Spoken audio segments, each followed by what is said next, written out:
हाँ, हरिओम। आज 26 अप्रैल है। तो भगवान इसी को ही कंटिन्यू कर रहे हैं 43 नंबर श्लोक में। कहते हैं, अगर ऐसे दोनों ही योगी है जो योग भ्रष्ट है, तो वो कैसे इस जन्म में आ जाते हैं। कहते हैं, पूर्व जन्म का जो संस्कार है, वो जो प्राप्त किया था, जो साधना किया था, उसी से ही कनेक्शन हो जाता है। 43 में श्री भगवान उवाच तत्र तं बुद्धि संयोगम लभते पौर्वदेहिकम् यतते च ततो भूयः संसिद्धो कुरु नंदन।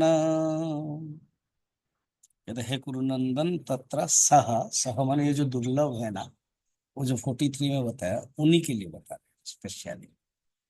पौर्व देहिकम, पौर्व माने पूर्व देह में, पूर्व देह में से संयोग जो बुद्धि है, पौर्व देहिकम बुद्धि संयोग। पूर्व देह माने पूर्व जन्म में जो बुद्धि संयोग हुआ है, संस्कार ज्ञान संस्कार मिला है, और वो ब्रह्म आत्मा की एकता अनुभव कर लेते हैं। पूर्वजों ने तो साधना की थी, उन्होंने अभ्यास तो किया था, तो बुद्धि में स्वतः ही ज्ञान उत्पन्न हो जाता है। पूर्व संस्कार के कारण मोक्ष की प्राप्ति तुरंत हो जाता है, प्रयत्न करते और आगे बढ़ते हैं। अर्थात ऑटोमेटिक कर्म के प्रति विषय के प्रति निस्पृहा हो जाती है, गुरु के निकट जाते हैं, गुरु प्रसक्ति के श्रवण मनन निधिध्यासन करते हैं, और ब्रह्म आत्मा ऐक्य अनुभव करते हैं। ये सब पूर्व जन्म के कारण फटाफट जाता है। उनको और कुछ प्रयत्न नहीं करना पड़ता है, आगे आगे रास्ता दे देते हैं। जैसे कोई नदी पानी बह रहा है, तो ऑटोमेटिक रास्ता अपने आप खुल जाता है। तो इसी प्रकार उनका है। तो शंकराचार्य ने पूर्वकृत संस्कार, जो पूर्व दैहिकम बुद्धि संयोगम संस्कार बताया। तो और शंकरानंद जो है, उन्होंने भी यही बताया कि गुरु और पिता के ज्ञान योग प्राप्त होने के बाद उनका अनुकूल वंश में जन्म ग्रहण कर लेते हैं। पिता और गुरु के उपदेश से सुप्त जो संस्कार है वो जागृत हो जाता है। तो इस प्रकार ये जो 41 और 42 श्लोक है, उसी के ऊपर ध्यान से रखना है।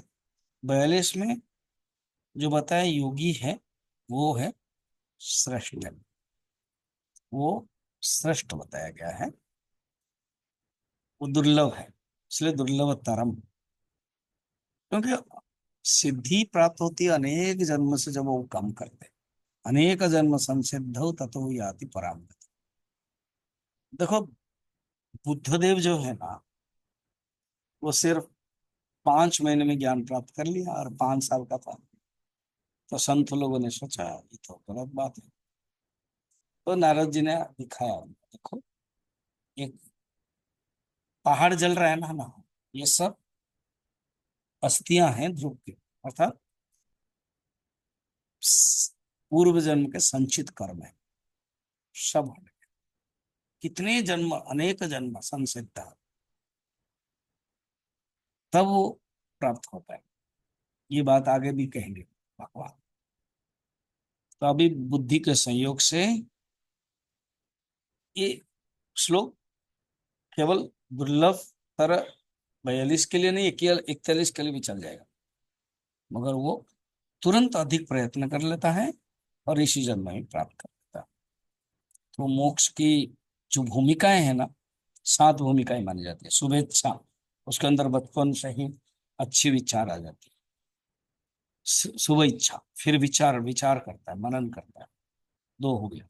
तनुमानसा, अर्थात निधिध्यासन करता है। हम्म, उसकी सूक्ष्म तनु मानसा, मन सूक्ष्म वस्तु को ग्रहण करने के लिए एकाग्रता। जो मन है वो सूक्ष्म हो जाता है। सत्वापति, अर्थात ब्रह्म और आत्मा की एकता का साक्षात्कार करता है, तो सत्व को अनुभव। असंशक्ति, अर्थात वैराग्य हो जाता है। असंशक्ति, कहीं पर आसक्ति नहीं, वासना संकल्प रहित अवस्था होती है। पांचवें का छठा, पदार्थ भावनी, अतः सभी पदार्थ का पदार्थ अभावनी, सभी पदार्थ का अभाव हो जाता है। और सप्तम है तुरीय। तो इस प्रकार के सप्त भूमिका में वो प्राप्त करके एक एक करके ऊपर उठ करके चले जाते और संसिद्ध प्राप्त करते, ये बात बताई गई।